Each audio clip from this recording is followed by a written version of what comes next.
Hi everyone, and welcome to another episode of Cybersecurity Sauna. Thanks for joining us for another session where we sweat out the hot topics in security. So welcome to all our listeners, and be sure to follow us on Twitter at #CyberSound. With the holiday season upon us, the already accelerated pace of online shopping is picking up even more. And more online transactions means more reasons to be careful about protecting your data from fraud like identity theft. ID theft claims millions of victims per year. But how does it happen, and how can you avoid being a victim in a world where everything's online? Joining us today is Olli Bliss of F-Secure. Welcome, Olli. Thank you, Janne. Glad to be here. Why don't you tell us a little bit about yourself? Sure. I've worked for F-Secure for close to 6 years now, and basically I'm responsible for everything related to our ID protection product. So I get the opportunity to talk to our global partners about identity theft. That's basically what I do every single day. All right, awesome. So maybe we should take a minute and talk about what we mean by identity theft. So what are like the different forms of ID theft that we're tracking or seeing? I think it's fair to say that, most of us have an idea of what identity theft means. We see it all over the news, but I think it's especially fair to say that the press and the mainstream media, and heck, even the industry itself, they're very good at painting a picture about identity theft. So we're kind of being fed the idea that identity theft is typically, like the worst case scenario that can happen to you. So there's a lot of fear and anxiety involved in that.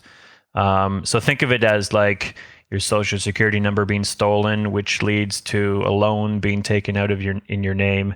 All this kind of stuff that creates a lot of anxiety and even financial damages. Now, this is sort of what the industry and the press wants us to believe identity theft is. And while this is a massively uptrending threat, and we're seeing these cases every single day, we actually have to recognize the fact that typically these scenarios are the result of something that's happened earlier on in the timeline, such as account takeover.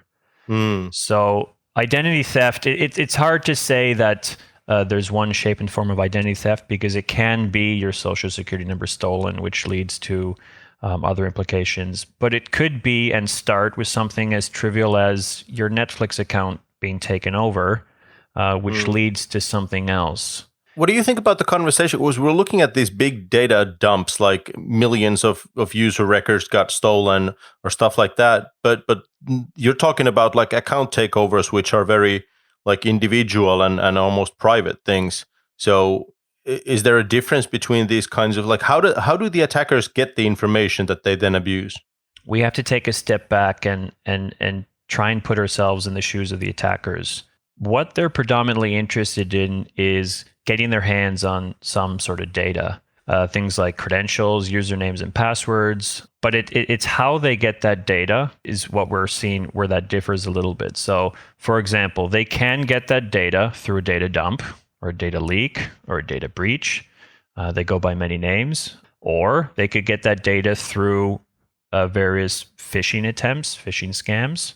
Or they could get it through traditional malware. We see things like info stealers and keyloggers and all these different types of malware campaigns. Now, regardless of which source they tap into, they're essentially able to get their hands on data. And it's that data that they use for things like account takeover and ultimately for full-blown identity theft. So it really depends on the situation, but they're all sort of interconnected. And data breaches are a huge source today for online attackers, and it's those sources which actually end up resulting in things like account takeover. Okay, because I would have thought that like account takeovers maybe happen more because of, like you said, phishing and credential harvesting, and then maybe the data breaches, because we've seen a lot of high-profile data breaches that result in like fulls, like everything, your name, address, social security number, everything, credit details, everything. And you would have thought that that sort of data would then lead itself more into sort of credit card fraud and things like that. So here's the thing. The fact that end users are forced to create so many different accounts with different services. it's not uncommon for us users to have up to like 80 different accounts that we've created over the years. What that means is that we have bits and pieces of ourself, of our personal information, logged with different companies.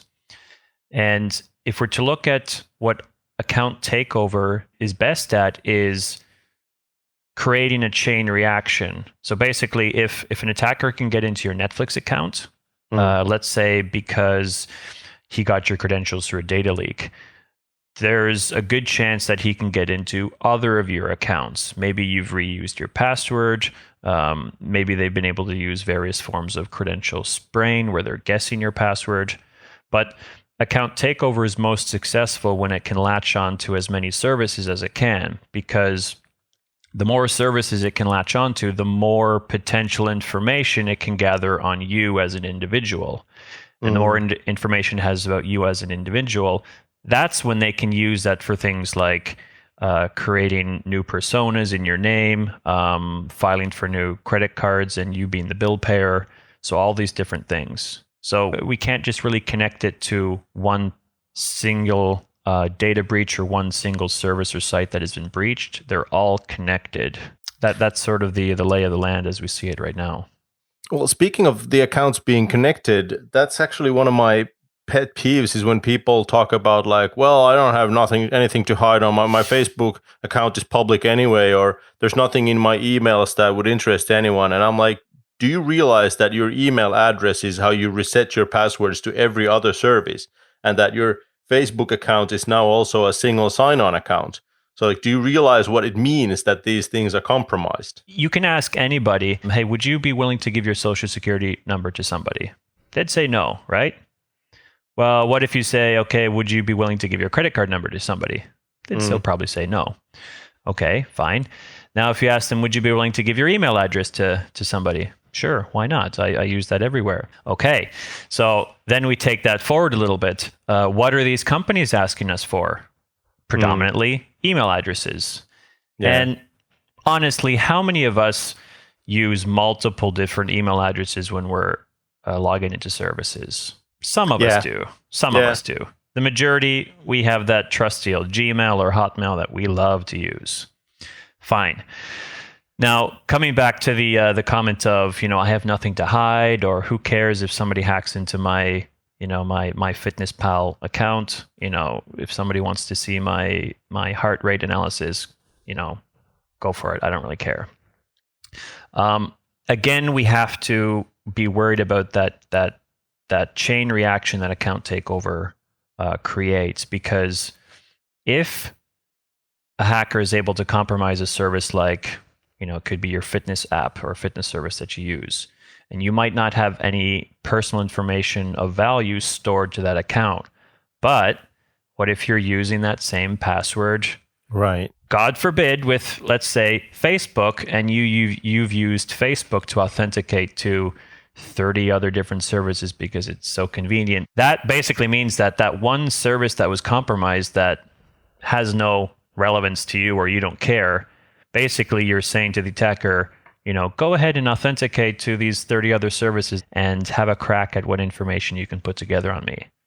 Now that starts to look like a longer list of information that we have about you, which we can use for full-blown identity theft.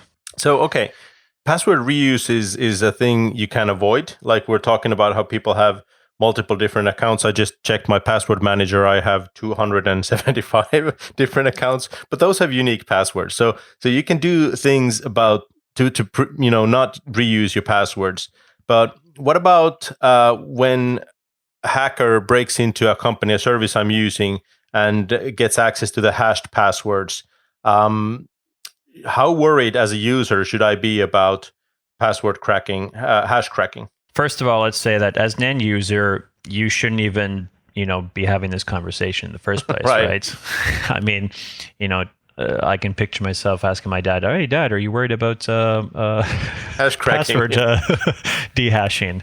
Yeah. That conversation is going to be very long. But to attempt to answer your question, we need to understand the fact that the majority of us are using weak passwords. Sure. And we often say that don't reuse the same password. And even if we're not reusing the same password, the fact that we're using a weak password basically means that we're sort of sitting ducks in the world of attackers who are looking to crack or dehash passwords. And there's been some publicity in social media about this on Twitter, where if your password is 8 characters or less, with the help of software, it can be cracked instantly. Yeah. So basically that means they can be just turned into plain text. Now, if it's a little bit longer, we're talking seconds. So what that means is that unless you have a password that's, I don't know, longer than 16 characters, right, today's software is very good and effective at turning that into plain text. Yeah. So that's one problem. The other problem is that we don't actually know what these service providers are using to encrypt those passwords in the first place. That's actually a question I sometimes ask especially when I'm registering to a new service, and they tell me that my password can be max 20 characters.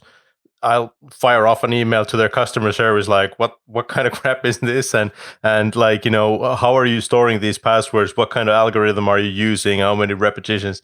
Things like that. And they're like, I don't know. and it's pretty sad because there's a lot of companies and services who do exactly that. I remember trying to create a password with the password manager that I used, and I think the default was 32 characters. And not only was I not allowed to create such a long password, I wasn't able to use any symbols. Right. Yeah. So I had to actually tell the password manager, so please create a stupid password for me so I can actually access this service. You got to ask yourself, like, what's happening behind the scenes in a service like that? Or like, where do these restrictions come from? And I think I can guess the answer, but like, it's not a good picture. No, it's not. But it does tell us that there's something bigger going on here, and because it's so easy for anybody to start up a company and a service. You don't have to be the size of Facebook to offer a really engaging service. But however, that means that there's not a lot of hurdles in terms of security to be able to offer something that people can publicly access. And you might, as that service provider, not even know any of this stuff, and you simply don't know any better. And there's, online tools for you able to offer a service which seems and looks nice in the front end, but is just terrible from a security standpoint. And us end users, I mean, looking at a website, how are we supposed to know? When Absolutely. We're logging our information, how do we know that they're not using the correct means to encrypt my data? Or are they even encrypting it? Yeah, exactly. So, okay, once the criminals have my credentials, what are they going to do with them? Like try to log on to every single service out there? Well, basically, yes. But it's not exactly how you describe it, because, you might think that there's some hacker sitting in the corner and taking your specific email address and your password and logging onto, or trying to log onto Netflix, then going onto Spotify, then going onto Amazon and spending hours and hours on you as an individual. That happens, but we're talking like in milliseconds. And that happens because of hardware power and software that is designed to do all of this stuff instantly. There's a few different ways that these attackers can try and access these services, such as Spotify, Netflix, Amazon, and thousands of other services. So there's something called credential stuffing, and then there's actually something called credential spraying. Credential stuffing is quite common because, let's say, for example, you have a combo list that you got off the dark web, which contains millions of leaked usernames that have a password associated to that email address, so an exact match. Now, credential stuffing is literally taking your email address and your password that was a password to a service that was part of a breach, and they're trying to use that exact combination and stuff that literally into thousands and thousands of different services to see where has Janne used this exact email address and this exact password. And if you've been reusing your password, well, that's why they can get into your other accounts. Yeah, but like you're saying, that doesn't happen. Like they're not just trying my password. My password goes on a list of like tens of thousands, hundreds of thousands of these credentials that get tried for every service out there sort of automatically.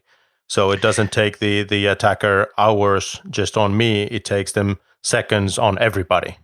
Exactly. And it's good that you said that, because again, we have to remember that this isn't a targeted attack.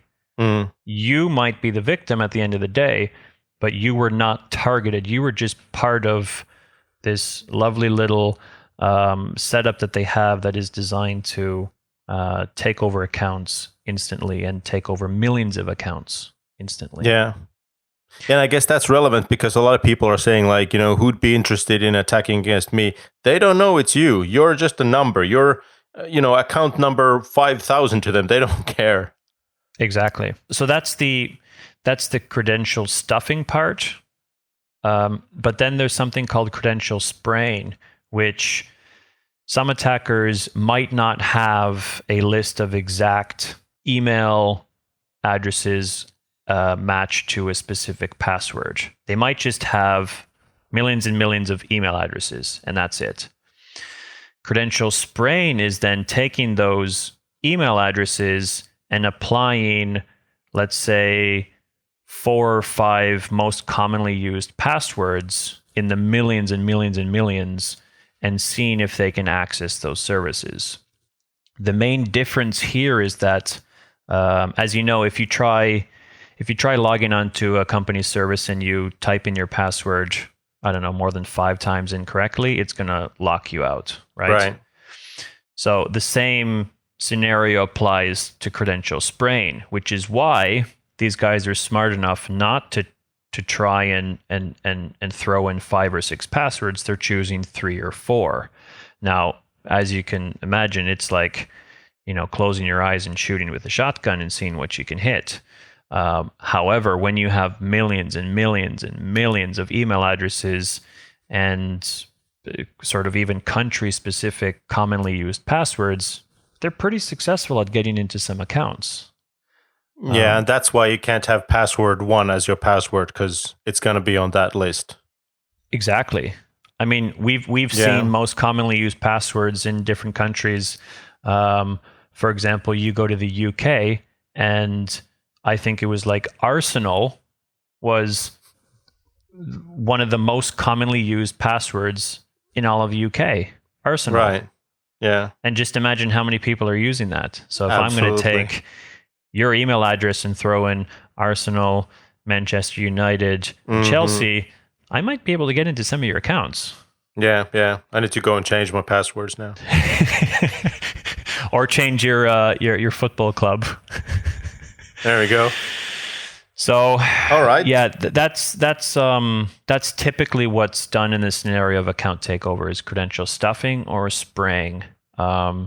It's hard to say which is more successful, but the end result is typically the same. So let's say the data gets leaked, big data dump, I fell for phishing, whatever. You hear that, no, my data is being sold on the dark web. What's that all about?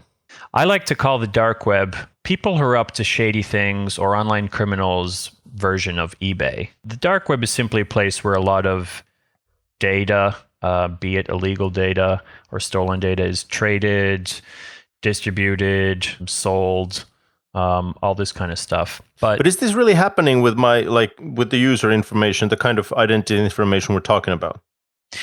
It is, but if we're to look at the let's say the typical timeline, the individual or individuals responsible for that data leak, they're not dumping that data to the dark web as soon as they get it, because as soon as they dump data to the dark web, it's like throwing fish feed into a shark tank, because there's many more eyeballs on that same data, and they can try and monetize that data in different ways.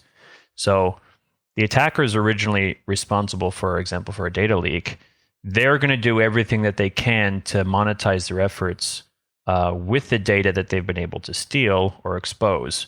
Once they've done that, and once that data has no more value to them, that's when they'll actually dump it to places like the dark web. Mm. So we have to be a little bit more concerned about what happens to the data before it ends up in the dark web, because that's when things like account takeover in mass scale actually happen. So the dark web is more of a place where eventually data gets more openly distributed. Well, let's actually talk about the monetization a little bit, because I think it's clear how you can make money off like stolen credit card numbers or bank account credentials or stuff like that. But what about birthdays, driver's license information, passport numbers, or passwords? Like, how do you make money off of that? First, we have to look at the individuals responsible for attaining or obtaining that data, whether through a malware campaign or a data breach. These guys are going to do everything that they can in mass scale to monetize those efforts. So that can, as you mentioned, that could lead to things like credit card accounts being created, identities stolen. But then eventually, when they're willing to dump that data into the dark web, that's where you see then, let's call it more individuals willing to purchase different types of data sets. There's many different ways that this stuff is being offered. For example, these online criminals in the dark web, they'll post like Black Friday deals, Cyber Monday deals. They're able to create, like almost like a retail environment on the dark web where they're saying, hey, why would you want to pay 10 euros a month for a Spotify account when you can pay €1 a month and get an active Spotify account? And they even go as far as offering like a 1-year guarantee, because if that account gets reinstated or shut down, they'll reimburse them or give them a new account. Who are these people who are going onto the dark web and purchasing this stolen data or compromised accounts?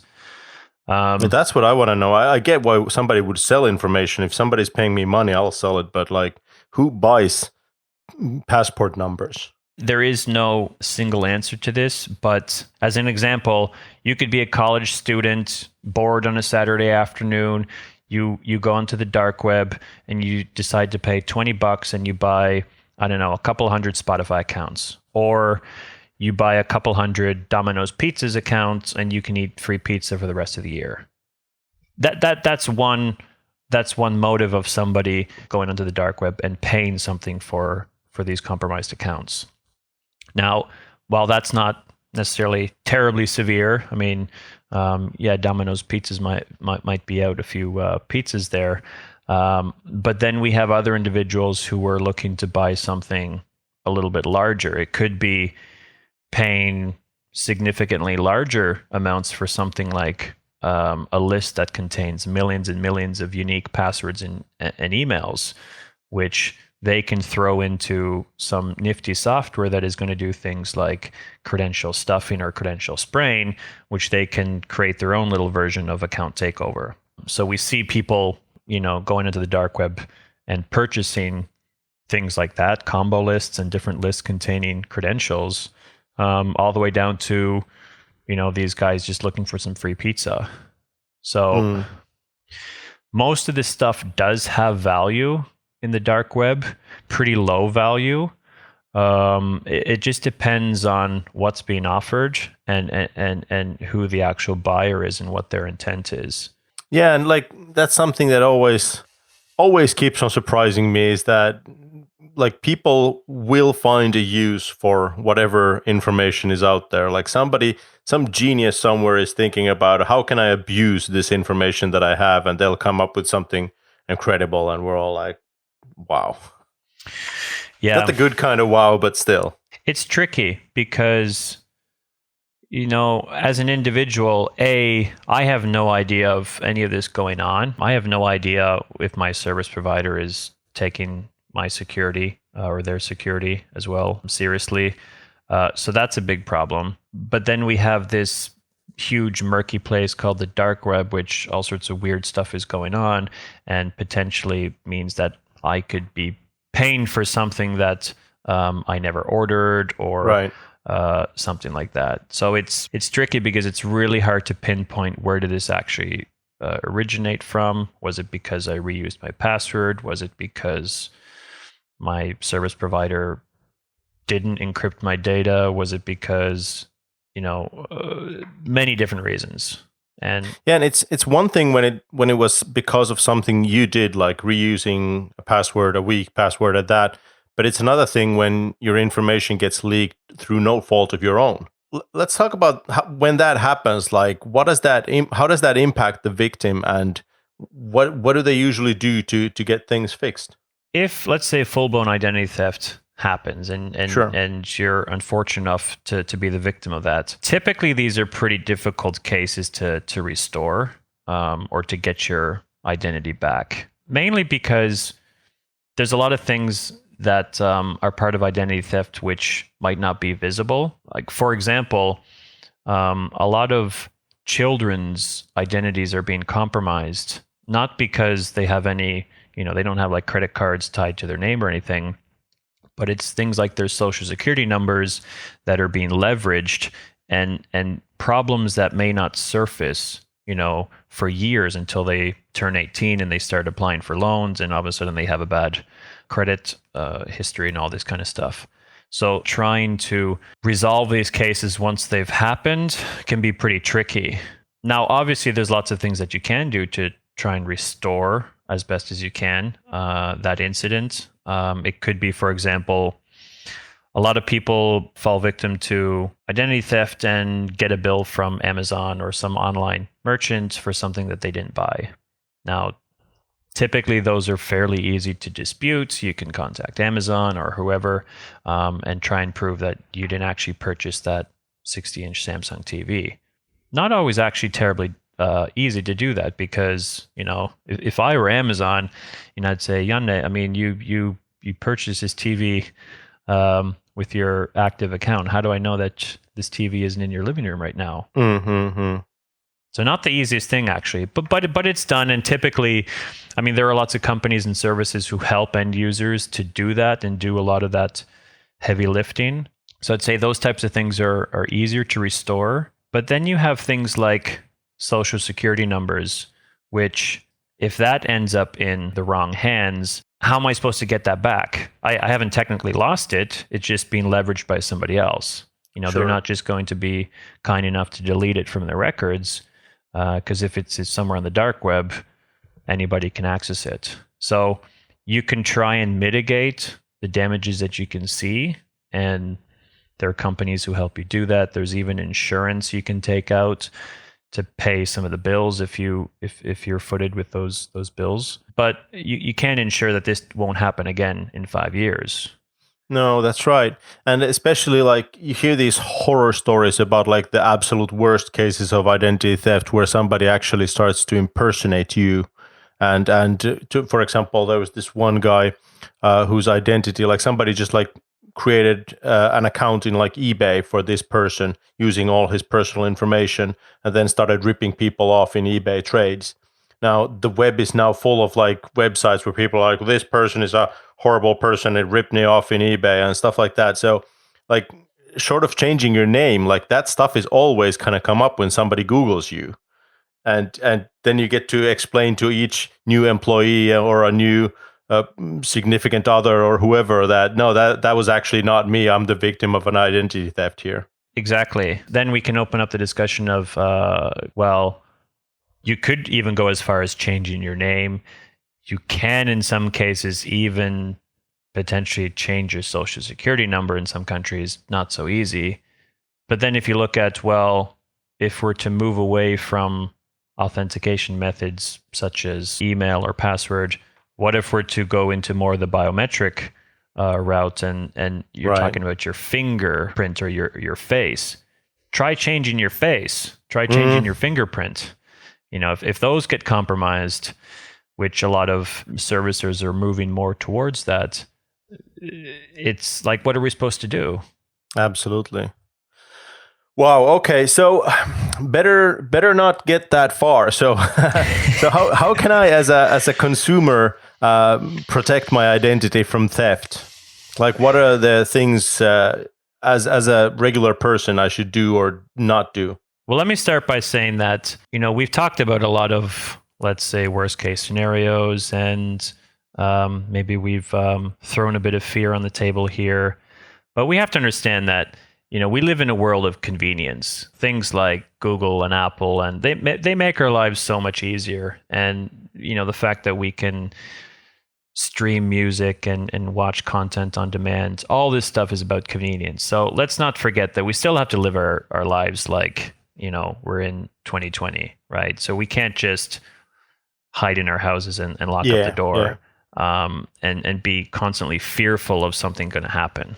So that being said, we can play it smart. We can do things that are going to, I would say, significantly lower our risk of falling victim to things like account takeover and identity theft in the first place. We've been saying this for years. The industry has been saying this for years. Everybody's heard it, but things like unique passwords plays a massive role in actually lowering your risk of falling victim to account takeover. It can't be said enough. So password hygiene and good password hygiene is sort of key here. I think we can start from there. Protect those end devices. So things like endpoint protection. That's a fancy way of saying antivirus. So antivirus, internet security, whatever you want to call it. Protect those end devices, because we see things like malware designed to steal your credentials and different types of data, which lead to identity theft. So protect the devices.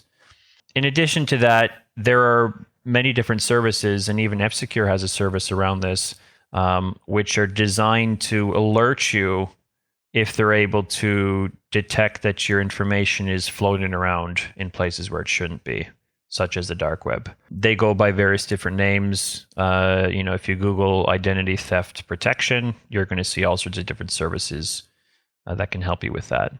So there are very response-based services that can help you, and especially if you fall victim to a identity theft or account takeover. But if nothing else, get those passwords in shape. Protect your devices. That's a pretty good start, I'd say. Okay, that makes sense. Good advice. We started off this podcast by talking about the holiday season that's coming, and nowhere are people happier to shop themselves silly during the holiday season than in the US of A. And the American FTC, a consumer protection organization, released earlier this year a report, Consumer Sentinel Network report, highlighting, for example, credit card fraud as the most commonly reported type of identity theft in 2019.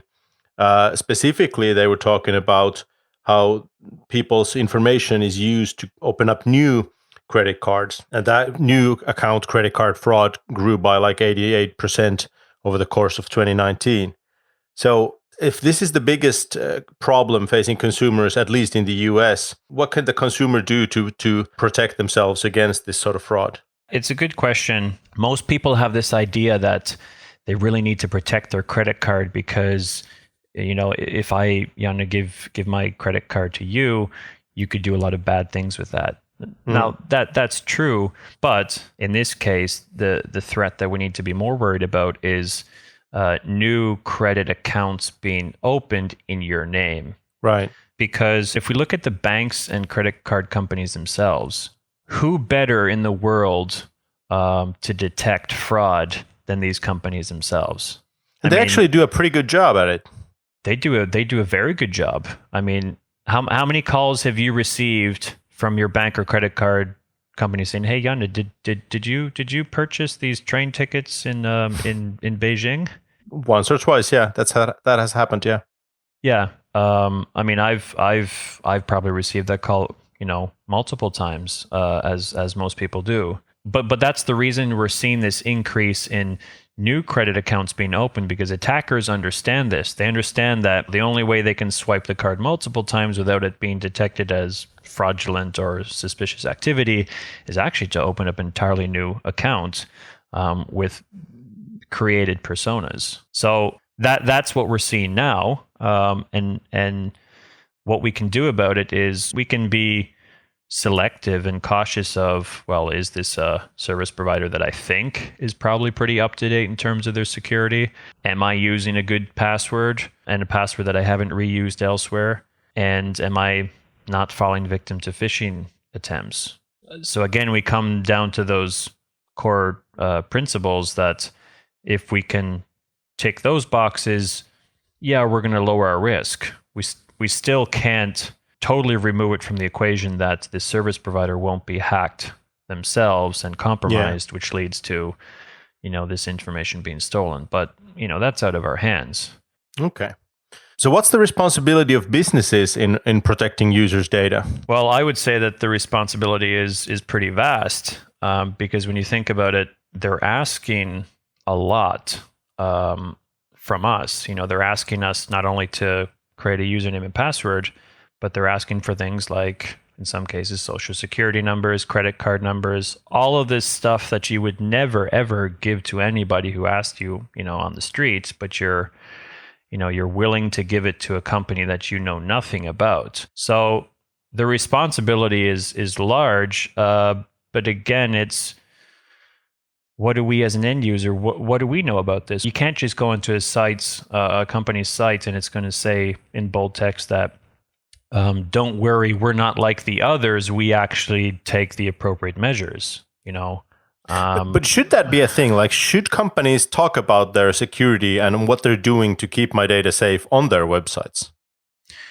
Well, they probably should be. But again, are you as an end user, are you terribly interested in this? You might be interested, but are you even able to comprehend what they're trying to tell you? Because they might say, I have ISO something certification. Sounds great. Doesn't mean that you're doing anything about it, right? So, because basically I see that as sort of throwing the responsibility back onto you and saying, well, I've shown you my credentials, literally. It's your decision to trust me enough to store your data. Are you willing to trust me? That's a pretty big decision. But aren't they doing that already? Like, I go to a website and they have all these stickers and Trustpilot reviews and all these different things on their websites anyway. So, I guess there's different ways you can talk about your security position. You can say stuff like that, or you can talk about, like, we're getting regularly pen tested by known companies and we're using industry best practices in storing your passwords and stuff like that. Yeah, I think there's definitely room for improvement. And that's a good start. To be able to, try and convince end users and say, hey, look, these are industry known standards. We've ticked all these boxes.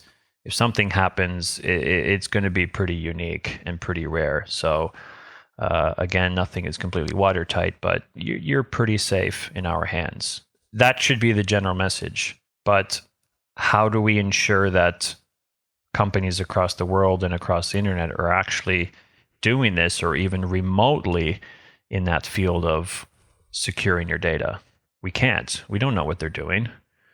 So are there any final words you want to leave our listeners with before they start their online shopping for the holiday season? I'm a big online shopper myself, so I'd say just, go for nuts. it. Shop what you want. Most of these providers, they do a very good job. Especially some of the bigger service providers. Again, we can't hide from this, so let's embrace it. But again, just every here and now, try and ask yourself, how's my password hygiene? Are my devices protected? Am I, talking to the guy who calls me on the phone who's claiming to be from Microsoft? Maybe I should not talk to this guy and tell him anything and just hang up. So just sort of like these sanity checks here and there. And absolutely, we don't need to live in fear all the time. But let's practice some common sense. Absolutely, and everybody remember, friends don't let friends reuse passwords. All right. Thanks for being on the show today, Olli. Thanks so much, Janne. That was our show for today. I hope you enjoyed it. Make sure you subscribe to the podcast, and you can reach us with questions and comments on Twitter through F-Secure with the hashtag Cybersauna. Thanks for listening.